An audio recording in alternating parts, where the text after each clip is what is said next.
Hey guys, this is my quick review on Ghost in the Shell live action.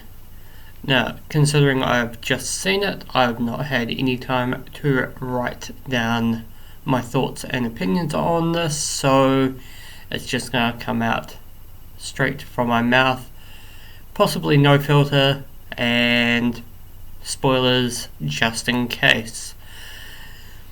Now, as we know, Ghost in the Shell was a graphic novel by the writer/artist called Masamune Shirow, and it had the same name. So, time to get into the review side of this as quickly as possible. Now, first up, if you get epilepsy or have seizures every now and again, I recommend not seeing this film, as there are quite a lot of flashing light sequences going on. I wouldn't say most of the time, but when they do, it can possibly trigger some seizures. Not to the extent of the Porygon Pokemon episode, but that's neither here nor there. Now, to start off, the character that Scarlett Johansson plays is, as we know, the Major, but in this version she has been given a completely new name, which is so bland and unoriginal that I've completely forgotten what it was. But it is explained why she's given that name, and possibly it gives some clues thanks to the initials of her real name. Now, judging by what I saw of it and what I can remember from the series as a whole, this takes some of the scenes from the original Ghost in the Shell movie, some of the scenes from Arise, and it adds in some original content to kind of fill in the gaps. Now, I did understand all that, but at the same time, some of it just did not quite click with me really well.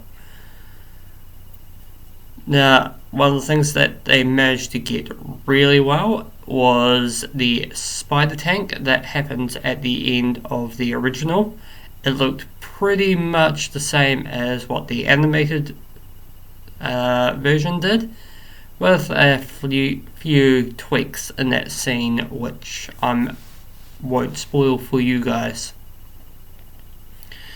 Now, some of the things that I didn't enjoy was, I wouldn't say enjoy, but the buildings that you see during the trailers and during the movie have all those billboards on them. Now, that kind of made it Blade Runner-esque and did not fit in well with the cyberpunk theme of Ghost in the Shell. Now, while trying not to give too many spoilers, of course, the Major does find out more about her past. Butter manages to get his eye implants. You see a interaction between Togusa and one of the other characters, Paz, I think.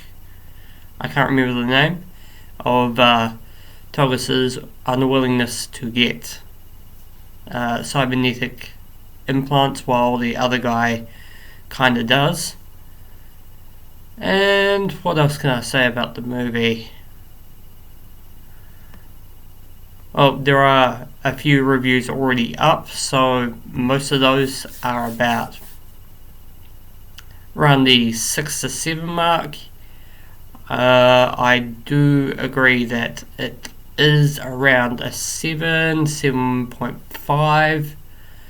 At least it's not a Dragon Ball Evolution, which, thank God that they actually put some time and effort into making this. And thanks to Weta Workshop for doing most of the cybernetic stuff for the major. Now, hopefully this is actually the first video review, but who knows.